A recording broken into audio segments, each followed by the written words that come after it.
Welcome back. We're keeping our focus on political defections, impeachments, and the security situation in Zamfara State as well, which has given rise to a humanitarian crisis. We understand Ibrahim Dosara is the spokesperson of the state. He's in our Abuja studios, as well as Liboros Oshoma, a lawyer. He gives us legal perspectives to the issues, as well as Mr. Honorable Henry Eze Dairo is a member Imo State House of Assembly. But just before we went on break, I was on that question.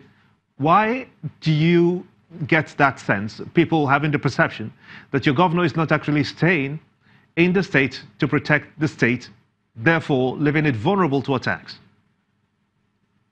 That is an incorrect statement.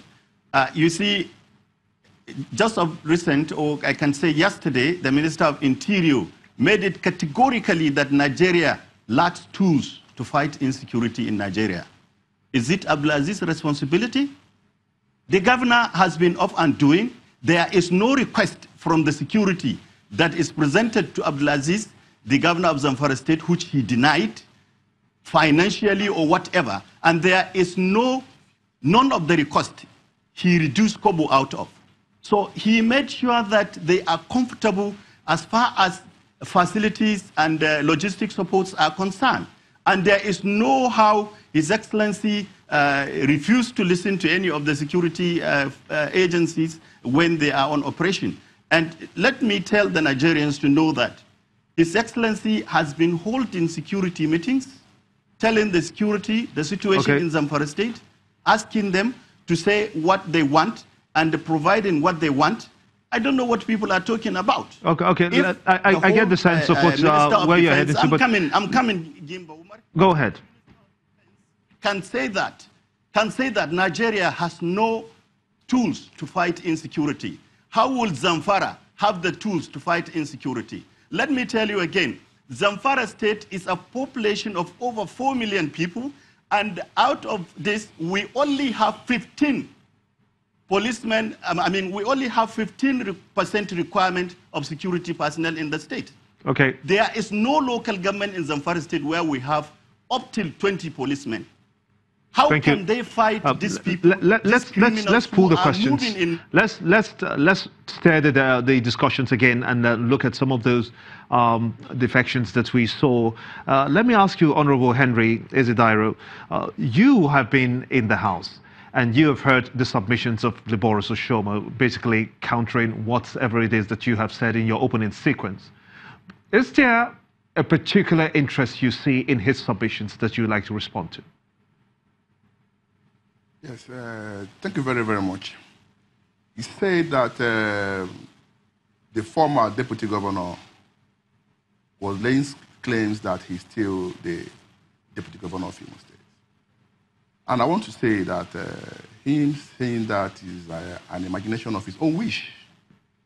He could wish he's still the deputy governor. It's not natural for anybody to wish. Just like me, I wish I'm the president of America. The process that takes to the impeachment of the deputy governor have started and completed. The petition was signed by 13 honorable members, which is 1/3.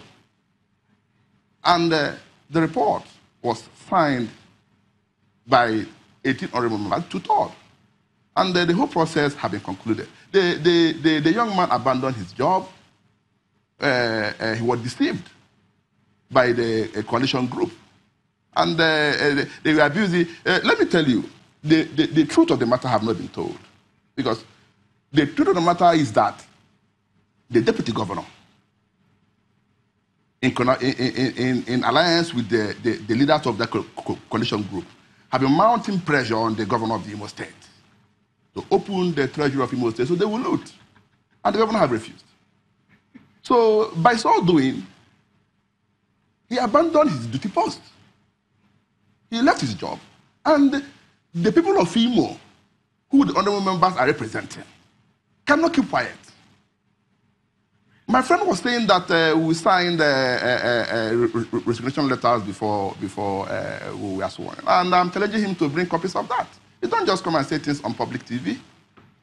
We have in Imo State Assembly members of integrity group, people who have integrity, who have professionals of all calibers of life.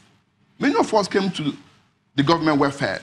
Okay, let me bring the discussions to Lagos again, to Liboris. Who is the lawfully acceptable deputy governor now?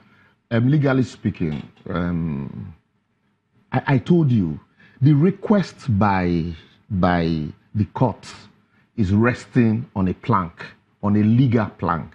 And so, if there was nothing, you can't put something on nothing, it won't stand.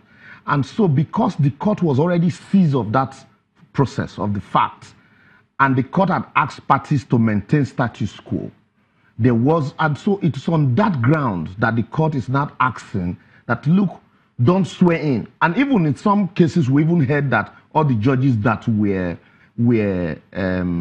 consulted refused to actually carry out the swearing in because there is a subsisting court order. And so when that happens, it is not because the governor is a respecter of law. He has even told us, he said it publicly, that he does not believe in due process. He does things as they come. And so a governor who does not believe in due process is already suddenly a respecter of law. We cannot completely say that because the governor is not here to make defense of your submissions. That's what I'm telling you. Imo State is always in the news for the wrong reasons. Just the same way you hear Benue State is in the news for the wrong reasons most times, including the defections on both sides. Take, for example, what happened in Benue State. The speaker had adjourned sitting. And so the people that convened city, did they have the authority of the speaker to reconvene? All of these are issues. And then the issue of Zamfara.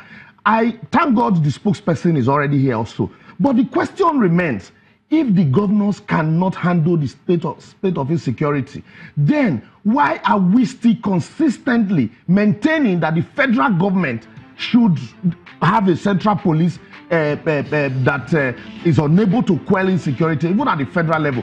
Is it not high time we begin to look at alternative where governor states who have the power should be able to have their own policing and then quell insecurity, because these are all local issues. And then to sum up on this Imo issue, people should know that politics is a game of numbers. And thank God to what I said before. The Honorable had alluded to the fact that the man abandoned his post and went with some integrity group and all of that. Politics is a game of numbers, and there should be a level playing field. If there were no level playing field, Rochas wouldn't have become a governor. And so he should allow the process to run smoothly, rather than all this muzzling and backhand dealing. We will develop democracy that way. I must thank you so much indeed, gentlemen, for talking to us on the show. That's the much we can have, unfortunately. So Ibrahim Dosara, spokesperson, Zamfara State, in our Abuja studios, as well as Honorable Henry Ezedairo, member of the Imo State House of Assembly. I do thank you all for being a part of the show, and thank you as well for watching. I am Gimbo Umar, and this is State of the Nation. We'll see you next time. Bye for now.